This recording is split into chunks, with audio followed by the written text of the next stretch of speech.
वर्ण दृढ़ादिभ्य शैं जैसे शैं की अनुवृत्ति आ रही है। गुणवचन ब्राह्मणादिभ्य कर्मणि च, तो कर्म में और भाव में शैं प्रत्यय विहित है गुणवाची शब्दों से। गुणवाची शब्द के रूप में यहाँ पे कौन लिए गए हैं? जो गुण को कह करके द्रव्य में वर्तमान है, वही गुणवाची शब्द यहाँ लिए गए हैं, गुणवचन। ठीक है, जो गुण को कह करके द्रव्य को कह रहे हैं, द्रव्य में वर्तमान है, वो गुणवचन शब्द है।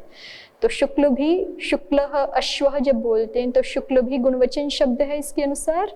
उस गुणवचन शब्द का स्वरूप क्या है उसको पहले दिखा दिया कि वो गुण को गौण रूप से कहता है और द्रव्य को ही मुख्य रूप से कहता है। और उससे जो हम शय प्रत्यय ला रहे हैं वो किसको कहने के लिए आ रहा है? फिर से कह रहे हैं कि तदगत गुण को ही मुख्य रूप से कहने के लिए आ रहा है। हाँ, उस द्रव्यगत गुण को कहने के लिए। अब जब शौक्ल्य शब्द शौक्ल्यम बोलेंगे तो कह रहे हैं कि द्रव्य उपसर्जने तस्मिन्नेव गुणे भाव प्रत्यय, द्रव्य उपसर्जन हो गया है जिसमें, अभी तक हम शुक्ल अश्व बोल रहे थे ना, अब बोले अश्वस्य शुक्लम, तो वही द्रव्य उसमें उपसर्जन हो गया और उसी द्रव्य में स्थित जो गुण था वही गुण शुक्ल, उसी को मुख्य रूप से कहने के लिए शय प्रत्यय आ गया है। यथा शौक्ल्यमिति गुणोपसर्जन द्रव्याभिधायिनः शुक्ल शब्दात् द्रव्योपसर्जने तस्मिन्नेव गुणे भाव प्रत्यय, जैसे यहाँ हो जाता है। अब कोई कहे कि देखो बात तो वही है, पहले भी जो शुक्ल शब्द था वो दोनों को ही कह रहा था, गुण को भी और द्रव्य को भी, और अब अपने शय प्रत्यय ले आए तभी भी दोनों ही कहे जा रहे हैं, गुण भी और द्रव्य भी। ऐसा कोई कहे? बस वो उपसर्जन और मुख्य का ही तो भेद है। पहले जो शुक्ल शब्द था वो गुणोपसर्जन द्रव्यवाची था, अब जो शुक्ल शब्द बना दिया आपने वो द्रव्य उपसर्जने तस्मिन्नेव गुणे भाव प्रत्यय, द्रव्योपसर्जन गुण को कहने के लिए आया है ना। तो इसको दृष्टांत के रूप में दिखा रहे हैं कि ऐसा भी होता है। तो जैसे यहाँ पर ऐसे होता है वैसे ही कह रहे हैं कि एकह बालकः में भी सुविभक्ति आएगी। कैसे? क्योंकि पहले जो एक शब्द के द्वारा अर्थ कहा गया था वो गुणोपसर्जन द्रव्य रूप अर्थ था। ऊपर वाली पंक्ति देखिए, एक शब्द के द्वारा जो अर्थ कहा जा रहा था। अब कोई कहे कि जैसे यहाँ पे भी तो कोई कह सकता है ना कि आप शुक्ल अश्व बोल रहे हैं, अश्व से शौक्ल्यम बोल रहे हैं, पहले भी शुक्ल शब्द जो है दोनों को कह रहा था, द्रव्य को भी और गुण को भी, और अभी भी द्रव्य को और गुण को कह रहे हैं। तो भेद क्या हुआ? तो भेद तो है ना, यहाँ पे भेद दिखाए ना, और स्पष्ट भी हो रहा है। शुक्ल अश्व जब बोल रहे हैं तो गुणोपसर्जन द्रव्य कहा जा रहा है, और जब शय प्रत्यय ले आए हैं तो द्रव्योपसर्जन गुण, उसी गुण को कहने के लिए प्रत्यय आ गया। इसी तरह से कोई कहे, इसी तरह से समाधान दे रहे हैं कि एकह बालकः में भी ऐसा ही होता है। जो एकह शब्द है पहले वो तो गुण उपसर्जन द्रव्य को कहता है, ठीक है, और जो जब उससे हम सुविभक्ति ला देते हैं तो वो द्रव्य उपसर्जन गुण को कहने लग जाता है। तो द्रव्य, जैसे यहाँ पर द्रव्य उपसर्जन उसी गुण को कहने के लिए प्रत्यय आ गया जो गुण पहले कहा जा रहा था, ठीक है। वैसे ही यहाँ पर भी एक शब्द में भी द्रव्य उपसर्जन गुण को कहने के लिए सुविभक्ति आ जाएगी। ऐसे यत्स्थो असौ इति यस्मिन्नेव द्रव्ये स्थितः, उदाहरण अच्छे ढूंढ के लेके आई हूँ। यत्स्थो असौ इति यस्मिन्नेव द्रव्ये स्थिते एकत्वादि, यस्मिन्नेव द्रव्ये स्थितः एकत्वादि गुणस्तस्य द्रव्यस्य अनुक्ता एकत्वादयः प्राधान्येन इति भावः। तो ये जो समाधान है हमारा तृतीय समाधान, उसके लिए कह रहे हैं कि इसका सार तत्व ये है कि जिस यस्मिन्नेव द्रव्ये स्थितः एकत्वादि गुणः, जिस द्रव्य में एकत्वादि गुण स्थित हैं, तस्य द्रव्यस्य अनुक्ता एकत्वादयः प्राधान्येन, उस द्रव्य के प्राधान्य से एकत्वादि नहीं कहे गए हैं, उसको कहने के लिए सु आ जाएगा हमारे मत में। समाधाता अपने मत में समाधान दे रहे हैं ये, क्योंकि उसके मत में एकत्वादि मुख्य अर्थ है ना, तो उसी को दिखा करके कह रहा है कि यस्मिन्नेव द्रव्ये स्थितः एकत्वादि गुणस् तस्य, माने गुण जो है, गुण गौण रूप से तो पहले भी कहा गया, एक शब्द के द्वारा भी कह दिया गया, ठीक है। लेकिन मुख्य रूप से जो है वो नहीं कहा गया। मुख्य रूप से जब विभक्ति आ जाएगी तो उसके द्वारा कहा जाएगा। यस्मिन्नेव द्रव्ये स्थित एकत्वादि गुणस्तस्य द्रव्यस्य अनुक्ता एकत्वादयः प्राधान्येन इति भावः। और फिर आगे भाष्यकार ने लिखा था, यदि चात्र प्रथमा न स्यात् संख्येयम् अविशेषितं स्यात्। एकः बालकः इत्यादि प्रयोग में यदि चात्र प्रथमा न स्यात् संख्येयम् अविशेषितं स्यात्, तो कहा संख्येयम् अविशेषितमिति केवलस्य प्रातिपदिकस्य प्रयोगाभावात् प्रथमाया भावे एकादि शब्दानुच्चारणात्। अकेले क्यों नहीं हो सकेगा संख्येय विशेषित? तो कहा केवलस्य प्रातिपदिकस्य प्रयोगाभावात्, क्योंकि आप अगर एक शब्द से सुविभक्ति नहीं लेके आओगे तो एक शब्द अकेला प्रातिपदिक रूप ही बचेगा फिर तो, और अकेले प्रातिपदिक का प्रयोग नहीं हो पाता। तो इसलिए प्रथमा यह भावे एक आदि शब्दानुच्चारणात्, प्रथमा के अभाव में फिर एक आदि शब्द का उच्चारण नहीं किया जा सकेगा, नहीं उच्चारण, क्योंकि वो पद नहीं बना तो उसका भाषा में प्रयोग नहीं हो सकेगा, तो प्रयोग नहीं हो सकेगा तो संख्येय अविशेषित रह जाएगा। एवं युक्त्या प्रथमोत्पत्तिं प्रतिपाद्य वचनेन प्रतिपादयितुमाह अथवेति। एक और युक्ति भी प्रस्तुत कर रहे हैं प्रथमोत्पत्ति के लिए। प्रतिपाद्य वचनेन प्रतिपादयितुम आह अथवा समयादिति, अथवा समयाद् भविष्यति, परश्चित्यस्मात् प्रत्यपरैव प्रकृतिः प्रयोक्तव्या न केवला इत्येवं रूपाद् समयाद् इत्यर्थः। ठीक है, ये हम पहले देख चुके हैं। तो ये समाधाता ने अपने पक्ष में समाधान दे दिए सारे। अब जिज्ञासु कहता है आगे, यदि सामयिकी न नियोगतः अन्याः कस्मान् न भवन्ति। अगर आप ऐसा कह रहे हैं, सबसे अंतिम समाधान पे ये जिज्ञासु आक्षेप कर रहा है। कहा था ना अथवा समयाद् भविष्यति, इस समाधान पे आक्षेप कर रहा है। यदि सामयिकी, यदि ये समय के निमित्त से है, समय के कारण से, कि भाई कोई तो विभक्ति आपको लानी ही पड़ेगी तभी पद बन सकता है, और बिना पद बने प्रयोग नहीं हो सकता, इस सिद्धांत मात्र के कारण से या इस प्रतिज्ञा, इस निश्चय के कारण से ही आप विभक्ति ला रहे हो, तो न नियोगतः, तो फिर ये नियमतः यही विभक्ति होगी, ऐसा कुछ नहीं है। आपको तो समय इतना ही तो है आपका कि बिना प्रत्यय के प्रकृति प्रयोग नहीं होनी चाहिए। ठीक है, तो कोई ना कोई प्रत्यय आना, इतना तो इससे निश्चित हुआ, लेकिन सु ही आना है एक शब्द से, ये तो कोई बात नहीं है।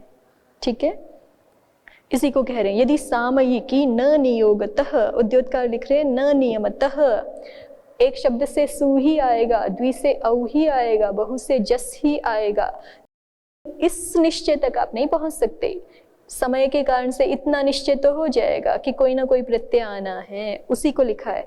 जिज्ञासु ने अपने आक्षेप में आगे अन्याः कस्मान् न भवन्ति, अन्य विभक्तियां क्यों नहीं हो जाती? कोई भी विभक्ति लाओ, आपका समय तो पूरा हो जाएगा।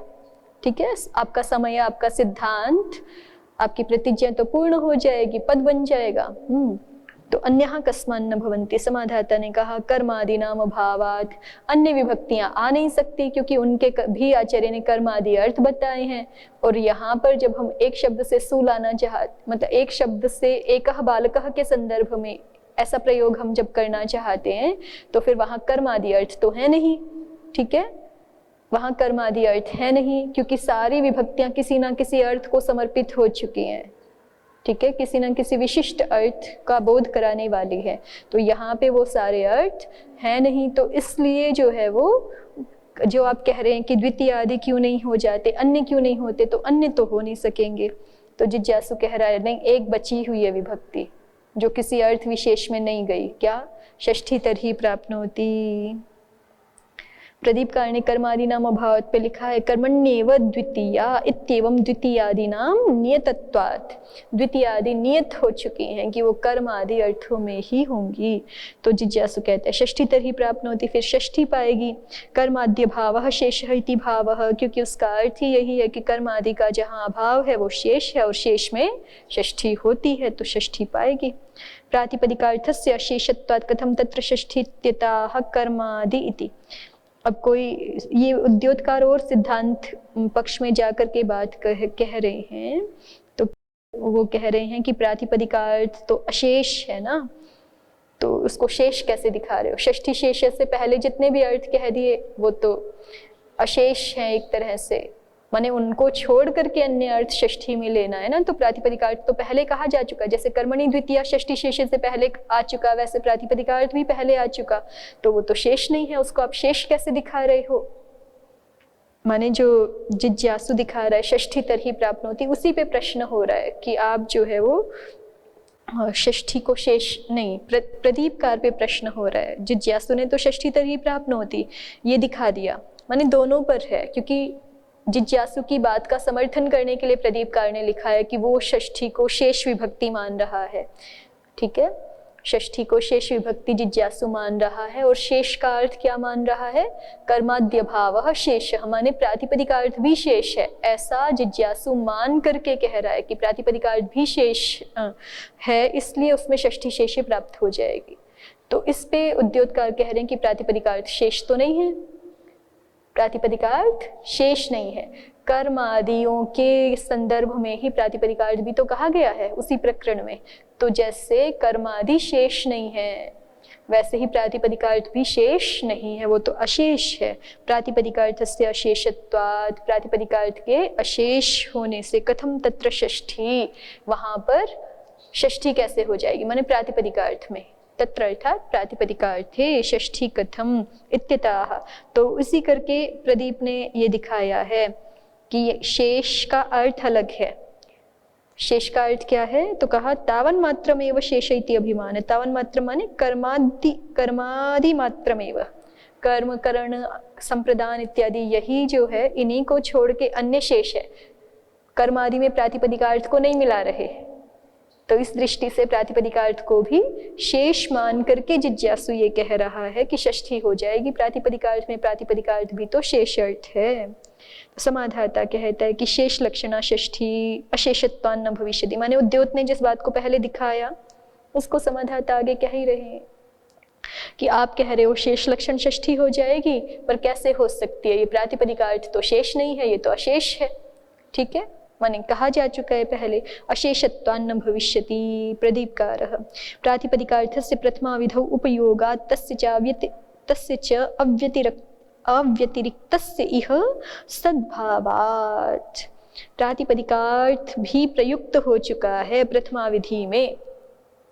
ठीक है, जैसे कर्मादि अर्थ कथित हो चुके हैं ना द्वितीय आदि विभक्तियों के लिए, तो जैसे वो शेष नहीं है, उसी प्रकार से प्रातिपदिकार्थ भी प्रथमा विभक्ति के लिए उपयुक्त हो चुका है, वो भी शेष नहीं है। तो वो शेष अर्थ नहीं है, तो उसमें आप षष्ठी शेषे के द्वारा षष्ठी नहीं दिखा सकते। तस्य च अव्यतिरिक्तस्य इह सद्भावात्। अतिरिक्तेन विशिष्टो व्यतिरिक्तः तद भिन्नस्य इत्यक्षरार्थः। तद अभिन्नस्य इत्यक्षरार्थः, यहाँ पे अव्यतिरिक्त का अर्थ अलग है। अव्यतिरिक्त का अर्थ है यहाँ पे तद अभिन्न, ऐसा उद्योत ने स्पष्ट कर दिया है। अव्यतिरिक्त माने अभिन्न, तद अभिन्न, तद अभिन्न माने प्रातिपदिकार्थ अभिन्न प्रातिपदिकार्थ ही यहाँ पे है। जिस प्रातिपदिकार्थ की बात प्रातिपदिकार्थ लिंग परिमाण वचन मात्र प्रथमा में हुई है, वही प्रातिपदिकार्थ तो यहाँ पे है, उससे कुछ अलग थोड़े है। तो जब उसका उपयोग हो चुका प्रथमा विधि में, तो उसको आप शेष नहीं कह सकते। एवं च कारक प्रातिपदिकार्थ व्यतिरिक्तः शेषः। तो इस तरह से शेष का जो स्वरूप है वस्तुतः वो क्या है? कारक और प्रातिपदिकार्थ, इनसे भिन्न शेष होता है। इति नात्र षष्ठी तद अतिरिक्तस्य कस्यापि अप्रतीतेः इति भावः। तो इस करके यहाँ पे षष्ठी नहीं हो सकती, क्योंकि एकः बालकः जो प्रयोग है उसमें प्रातिपदिकार्थ व्यतिरिक्त किसी अर्थ की प्रतीति नहीं हो रही है। ठीक है, कारक और प्रातिपदिकार्थ व्यतिरिक्त कोई अर्थ प्रतीत हो तब षष्ठी होती है, और यहाँ पे प्रातिपदिकार्थ व्यतिरिक्त, कारक प्रातिपदिकार्थ व्यतिरिक्त कोई अन्य अर्थ दिखाई नहीं पड़ रहा एकह बालकः के संदर्भ में, तो इसलिए वहाँ पे षष्ठी नहीं प्राप्त होती। तो जिज्ञासु का जो प्रश्न था, यदि सामयिकी न नियोगतः अन्यः कस्मान्न भवन्ति, तो समाधाता ने कहा था कि अन्य कोई प्राप्त ही नहीं हो रही, एक तरह से यही कहा था ना। तो कर्मादि नाम अभावात ये कहा था, तो जिज्ञासु ने कहा कि प्राप्त तो हो सकती है, षष्ठी प्राप्त हो सकती है। तो समाधाता ने बता दिया कि षष्ठी भी शेष में होती है, और शेष का मतलब है जो प्रातिपदिकार्थ हो और कारक से व्यतिरिक्त हो, कारकार्थ से व्यतिरिक्त हो, और ऐसा यहाँ पे है नहीं, ये प्रातिपदिकार्थ ही है, तो इसलिए षष्ठी भी प्राप्त नहीं होती, इसलिए सुअवजस ही रहेंगे। तो जिज्ञासु कहता है कि चलो मान लिया सुअवजस ही बची विभक्तियों में, अन्य कोई नहीं बचे। बचे माने एक द्वि औ शब्द से लाने के लिए, इस समय को पूरा करने के लिए, ये कहा था ना अंतिम में कि ये सिद्धांत है कि बिना प्रत्यय के प्रकृति प्रयुक्त नहीं हो सकती। इस सिद्धांत को पूर्ण करने के लिए कोई ना कोई विभक्ति तो लानी ही होगी।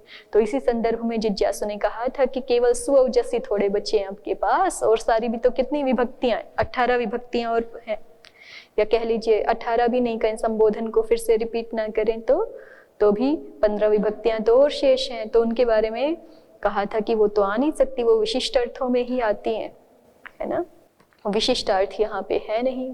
तो कहा कि शेषार्थ तो है, तो गसो साम आ जाए, तो कहा कि वो भी नहीं आ सकता, क्योंकि उसके लिए शेषार्थ चाहिए, और ये शेषार्थ भी नहीं है। तो इसका मतलब कोई विभक्ति नहीं आ सकती। द्वितीय आदि क्यों नहीं आ सकती? क्योंकि कर्मादि अर्थों में ही आती हैं। षष्ठी क्यों नहीं आ सकती? क्योंकि वो शेष अर्थ में आते। तो कोई विभक्ति नहीं बची, केवल सुअवजस ही बचा। ठीक है, तो यहाँ तक तो पहुंच गया जिज्ञासु। उसने इतना तो मान लिया कि हाँ, यदि समय पूरा करना है हमें तो उसके लिए सुअवजस इतना ही शेष रहा। लेकिन अभी भी उसको शंका है कि सुअवजस भी तो 3 है ना, फिर ऐसे क्यों होगा कि एक शब्द से सु ही आए, एक शब्द से जस आ जाए, बहु से सु आ जाए, द्वि से जस आ जाए, ऐसे भी तो हो सकता है।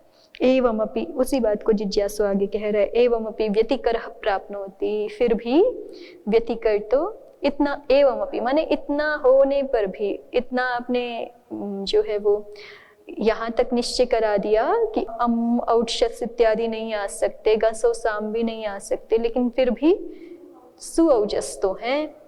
ठीक है, उनमें परस्पर व्यतिकर प्राप्त हो सकता है। एकस्मिन्नपि द्विवचन बहुवचने प्राप्तः, कह रहे हैं कि एक शब्द में भी द्विवचन बहुवचन संज्ञक जो प्रत्यय है औजस, एक शब्द से औजस भी आ सकते हैं। द्वयोरपि एक वचने बहुवचने प्राप्तः, द्वि शब्द से सु और जस आ सकते हैं। बहुष्वपि एक वचन द्विवचने प्राप्तः, और बहु शब्द से सु और औ ये प्रत्यय प्राप्त हो सकते हैं। तो ये क्यों नहीं हो जाते? एको दो बहवह ऐसे ही शब्द बनेंगे। एक से सु ही आएगी विभक्ति, द्वि से औ ही आएगा, और बहु से जस ही प्रत्यय आएगा, ऐसा कैसे? तो समाधाता ने कहा अर्थ तो व्यवस्था भविष्यति, कि ये व्यवस्था अर्थ से होगी। तो अर्थ का अर्थ है यहाँ पे, प्रदीपकार को देखिए, सामर्थ्यादित्यर्थः, एक इत्यत्र एकमेव एकत्वं तच्च प्रातिपदिकेन अभिहितम् इति अप्राप्ता प्रथमा समय वशेन प्राप्यते। एक, यहाँ पे एक ही एकत्व है। ठीक है, अब ये बीच वाली बात भूल जाओ, दो एकत्व आदि दिखाए थे जो, वो अलग अलग संदर्भों में दिखाए हैं। ठीक है, अलग सिद्धांत को सामने रखते हुए कि जब हम ऐसा मान रहे हैं संख्या पर प्रधान होती है, उसके द्वारा संख्या विशेष्य होता है इत्यादि संदर्भों में दिखाए हैं ना वो विशेष रूप से। तो जो समाधान जहां दिया गया है उसको वहीं समझना है। तो अभी सामान्य रूप से जब हमें केवल एक ही बोलना है, ठीक है, एक बालक नहीं बोलना है, एक ही बोलना है केवल, तो वहां पे कैसे विभक्ति आएगी? तो कह रहे हैं कि एक इत्यत्र एकमेव एकत्वम, एक शब्द में एक ही एकत्व है, तच्च प्रातिपदिकेन अभिहितम, और वो जो एक एकत्व है वो प्रातिपदिक के द्वारा कह दिया गया। इति अप्राप्ता प्रथमा, तो इसलिए प्रथमा जो कि समाधाता के अर्थ में सुविभक्ति एकत्व को कहने के लिए आने वाली थी वो नहीं आएगी, क्योंकि उक्तार्थानाम अप्रयोगः, लेकिन उक्तार्थानाम अप्रयोग के द्वारा तो नहीं आनी चाहिए थी, इसलिए कह रहे हैं अप्राप्ता प्रथमा। लेकिन दूसरा सिद्धांत है परश्च, ये सूत्र, इसके द्वारा नियम किया जाता है कि कोई भी प्रकृति बिना प्रत्यय के प्रयोग नहीं होगी। तो समय वशेन प्राप्यते, समय के कारण से परश्च इस समय के कारण से, इस सूत्र के द्वारा किए गए नियम के कारण से प्रथमा अप्राप्त प्रथमा भी प्राप्त हो जाती है, अन्य नहीं हो सकती है, पहले दिखा चुके हैं। अप्राप्त प्रथमा प्राप्त हो जाती है। अब कह रहे हैं कि आगे देखिए, तत्र यथा समयश्च पालितो भवति एकत्वानुगुणं चान्यत्र तदभिधाने दृष्ट सामर्थ्यम वचनम भवति तथा कर्तव्यम।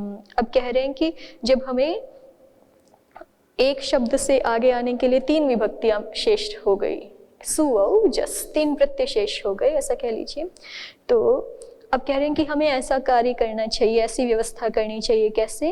कि यथा समयश्च पालितो भवति, कि जिसके अनुसार समय भी पालित हो जाए, नियम भी पालित हो जाए, कि प्रकृति से प्रत्यय आना ही चाहिए। और एकत्वानुगुणं चान्यत्र तद अभिधाने दृष्ट सामर्थ्यम वचनम भवति। और एकत्व के अनुगुण माने उसके अनुरूप, अन्यत्र तद अभिधाने दृष्ट सामर्थ्यम वचनम, अन्यत्र उस एकत्व को कहने में समर्थ, दृष्ट सामर्थ्य वाला वचन हो जाए, उस तथा कर्तव्यम, उस प्रकार की व्यवस्था करनी चाहिए। तो यदि हम एक शब्द से औ लेके आ जाएंगे तो तद अनुगुणम नहीं होगा। एकत्व को कहने के लिए अनुगुण प्रत्यय नहीं होगा, फिर अन्यत्र दृष्ट सामर्थ्य भी नहीं होगा। जैसे एकह बालकः, अन्यत्र कहाँ देखें, जैसे एकह बालकः, वहां पे सु ने तो जो है वो एकत्व को कह दिया, लेकिन अगर हम एकौ बालकः कर दें या एकाहा बालकः कर दें तो फिर एक शब्द से आई हुई ये जो औ जस विभक्ति है, मान लीजिए कल्पना में आती नहीं है, अभी निश्चय कर रहे हैं ना कि क्या आना चाहिए, तो लोक प्रयोग में एकौ बालकः या एकाहा बालकः ऐसे प्रयोग यदि करें तो औ जस विभक्तियां वहां पर एकत्व को कहने में समर्थ नहीं होती, इसलिए उसके अनुगुण नहीं होती, उसके अनुरूप नहीं होती। तो इसलिए हमें ऐसी व्यवस्था करनी चाहिए, यथा समयश्च पालितो भवति, जिससे समय भी, नियम भी पालन हो जाए, और एकत्व अनुगुणम च अन्यत्र तदभिधाने दृष्ट सामर्थ्यम वचनम भवति। एकत्व के अनुरूप, उस एकत्व के अभिधान में दृष्ट सामर्थ्य वाला वचन हो जाए, तथा कर्तव्यम, वैसा करना चाहिए। तदेवं संख्या विभक्त्यर्थः इति दर्शनाश्रयेण सूत्रम स्थापितम। तो ऐसा जब करेंगे तो एक शब्द से सु ही लाना पड़ेगा, द्विशब्द से औ ही लाना होगा, और बहुशब्द से जस ही लाना होगा, तभी समय भी पालित होगा और एकत्व आदि के अनुगुण दृष्ट सामर्थ्य वाला वचन हो सकेगा। ठीक है, तो इस तरह से अब यहाँ पे चलिए, ये तो बीच बीच में आनुषंगिक प्रसंग चल गए थे, यहाँ पे आके उपसंहार के लिए प्रदीप कारक पंक्ति लिख रहे हैं। तद एवं संख्या विभक्त्यर्थः इति दर्शनाश्रयेण सूत्रम स्थापितम।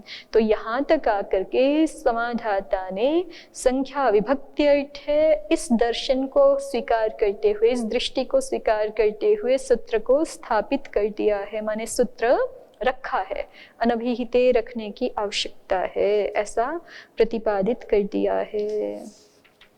क्योंकि दोष दिखा दिया था ना पीछे कि यदि आप जो है वो देखिए, एक तो इस मत में जो भी दोष आए, माने संख्या को, एकत्व आदि को विभक्ति अर्थ मानने में जो भी दोष आए उनका समाधाता ने समाधान किया है प्रथम तो, और जिज्ञासु को दोष दे दिया है पीछे, कटम करो, कि आपके मत में यदि कर्म आदि विभक्ति अर्थ मानोगे तो कटम करोति भीष्मम उदारम शोभनम दर्शनीयम, यहाँ पर आपकी भीष्मम उदारम इत्यादि में द्वितीय नहीं हो पाएगी। वैसे जिज्ञासु ने भी समाधान तो कर दिया था। फिर जिज्ञासु ने एक दो बहवह इत्यादि दोष दिए थे कि यहाँ पे आपके मत में विभक्ति नहीं प्राप्त हो पाएगी, तो इसलिए समाधाता ने विपरीत जो है वो विपरीत दोष दे दिया था कि ये दोष आपके मत में भी बनेगा, और हमारे मत में तो और बहुत सारे समाधान हैं। ठीक है, तो खैर अभी बात पूरी नहीं हुई, लेकिन यहाँ तक का निर्णय निकाल करके कहा है ये अभी समाधाता ने। यहाँ तक जितनी बात हुई है उसके अनुसार समाधाता के पक्ष में भी कोई दोष नहीं है, तो इसका मतलब वो अनभिहिते सूत्र को रख रहा है। अनभिहिते सूत्र को रख रहा है तो फिर क्या स्थिति बनेगी, इसको आगे देखते हैं। परिगणनम कर्तव्यम। ओम शांति शांति शांति। ओम श्री परमात्मने नमः। ओम श्री गुरुभ्यो नमः। ओम सर्वेभ्यो